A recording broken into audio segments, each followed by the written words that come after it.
Today, I want to share with you an idea that can help you get more copywriting clients, better copywriting clients faster, maybe even just your first copywriting client, especially if you are new or newer to copywriting.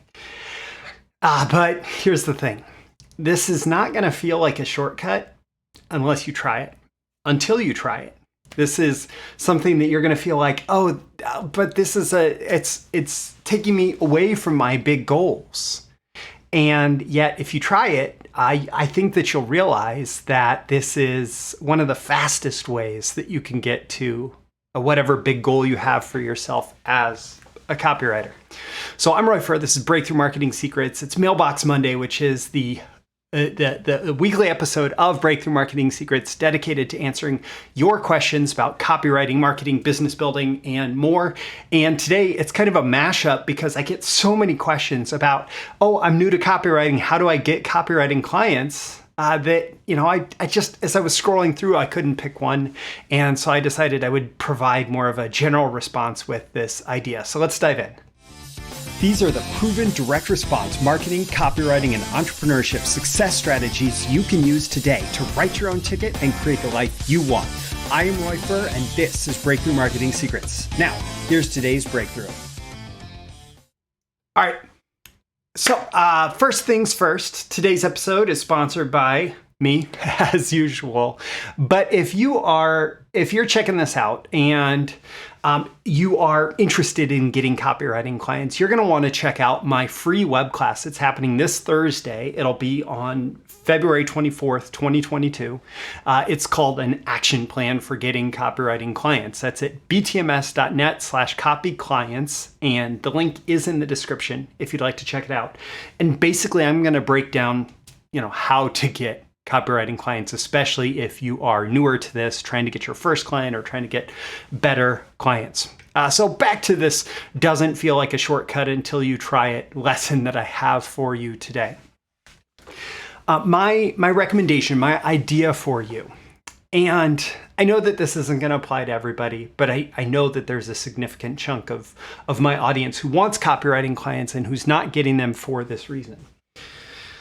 My idea for you is to think smaller. Think smaller. Think smaller. What do I mean by that? Well, so many people have this idea, and I will admit that I had it too, coming out of the gate.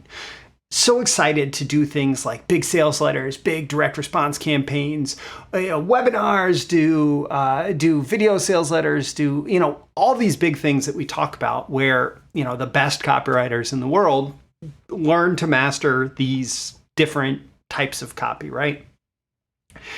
And yet, as soon as you are trying to put yourself out there, especially for bigger clients, trying to, for example, write a long form direct response sales letter or video sales letter script that goes up against somebody like me, you're going to be at a serious disadvantage. If you are competing with top copywriters, with A-list copywriters, for the type of copy that they've spent their careers honing and getting great at, it is challenging. It's even it's challenging for me. It's challenging. It's hard to get through one of those projects, to have it succeed, to be able to write, anywhere between 7 and 10, 11, 12,000 words that keep the audience engaged and interested and plant an idea in their head that the only way that they can really resolve it is by buying the product or service that I'm going to offer. It's a difficult piece of copy to write. And yet I see so many copywriters that say, oh, that's what I want to be doing. That's where I want to be. And they think that they have to jump from where they are to there. And I have a better idea for you. Find a way to get in the door smaller.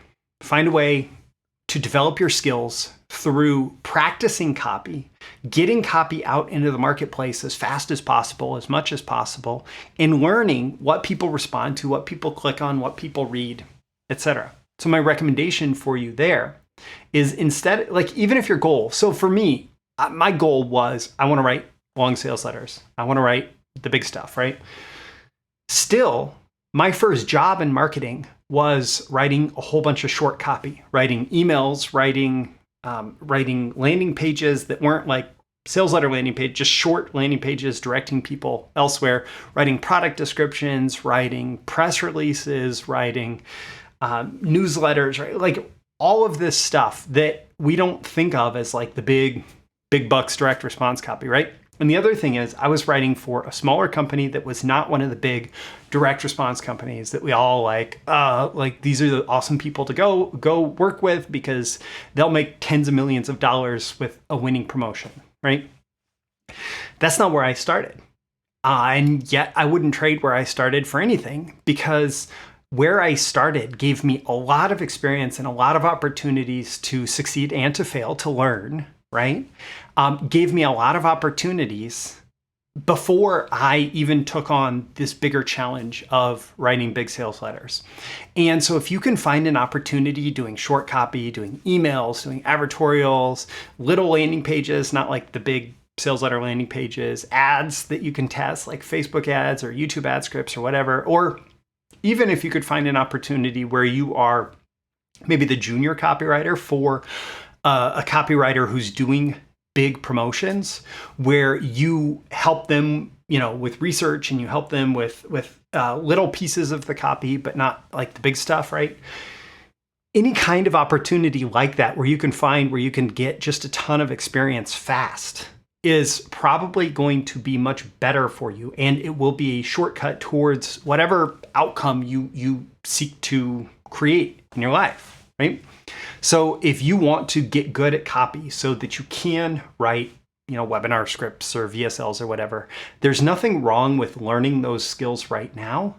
But in the short run, you may benefit significantly from doing most of your work as every piece of short copy that you can get paid to write. And so that can be a place where places like Upwork can be really beneficial. I don't think being on Upwork is a great long-term career strategy for copywriters. You do have to do a lot to actually be able to raise your rates there, because it's kind of a cattle call marketplace for, lowest bidding service provider.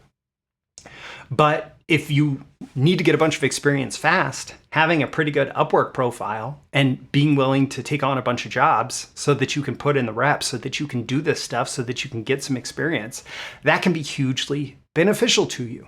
And if I were starting, like when I started, there was no Upwork. If I were starting today, I might do that for a few gigs, right? Like knowing what I know now, I might still go through Upwork a few times to get some level of experience before I try to take on bigger work. And also, like with regards to this, it's okay to go after some smaller companies, some people who are still, coming up, right? Some companies that, they may not be the big, tens of millions or hundreds of millions of dollars in revenue companies in direct response, but they may be the companies who are, at $1 million, couple $1 million, and who are willing to work with more junior copywriters because that's just who they know they're a better fit for.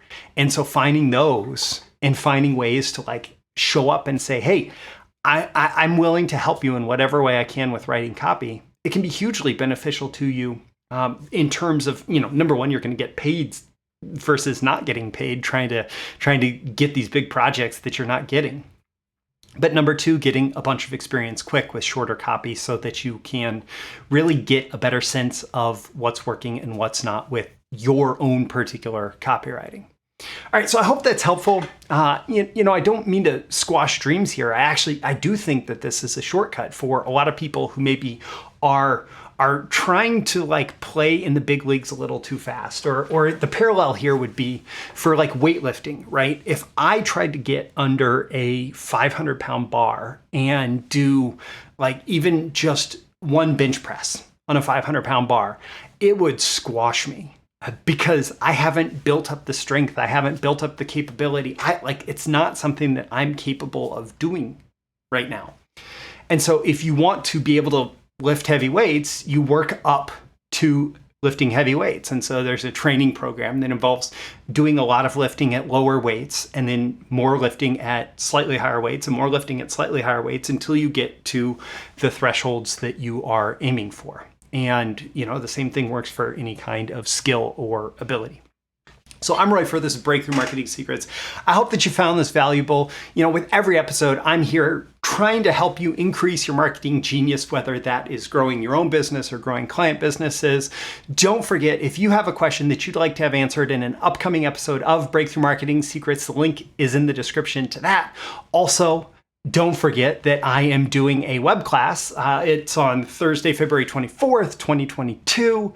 And it's an action plan for getting copywriting clients. The link is in the description for more details to that. It's at btms.net/copy clients. I appreciate you, and I will catch you soon in the next episode. See you soon. Bye. Thank you once again for tuning in to this daily episode of Breakthrough Marketing Secrets. Remember, check out the links with this episode for even more value. Now make sure you like, comment, share, subscribe, and engage in every way you can to keep this show going and growing and delivering daily value to you. I'll catch you soon for your next big breakthrough.